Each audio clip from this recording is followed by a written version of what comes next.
రాష్ట్ర వ్యాప్తంగా పలుచోట్ల భారీ వర్షం కురిసింది. అక్కడక్కడ ఉరుములు మెరుపులతో పాటు పిడుగులు పడ్డాయి. ఆదిలాబాద్ జిల్లాలో పిడుగుపాటుకు 6 మరణించారు. రాష్ట్ర వ్యాప్తంగా పలు జిల్లాల్లో భారీ వర్షం కురిసింది. ఉరుములు మెరుపులతో పాటు పిడుగులు పడ్డాయి. ఆదిలాబాద్ జిల్లాలో పిడుగులతో కూడిన వర్షం 6 పొట్టనబెట్టుకుంది.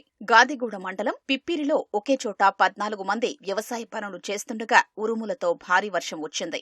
వర్షం నుంచి రక్షణ కోసం పొలంలోనే కర్రలతో వేసి ఉన్న గుడిసెలోకి వారంతా వెళ్లారు. ఆ సమయంలో గుడిసెపై పిడుగు పడింది.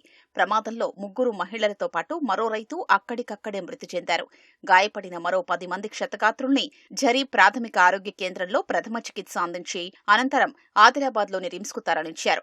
బేల మండలంలోని విత్తనాలు నాటుతూ 2 మహిళా రైతులు పిడుగుపాటుకు గురై మరణించారు.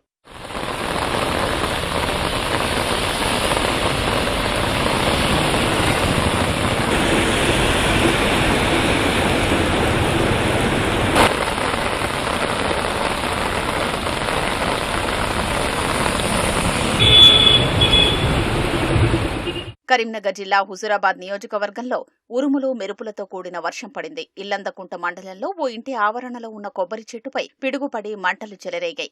సమీపంలో ఎవరూ లేకపోవడంతో ప్రమాదం తప్పింది. మహబూబ్నగర్ జిల్లా జడ్చర్లలో భారీ వర్షం కురిసింది. ఏకధాటిగా 2.5 గంటల పాటు కురిసిన వర్షానికి నేతాజీ రోడ్డులో ఉన్న నల్లకుంట చెరువు నుండి రోడ్లన్నీ జలమయమయ్యాయి. నాగర్ కర్నూల్ రోడ్డుపై భారీగా ట్రాఫిక్ వాహనాలు నిలిచాయి.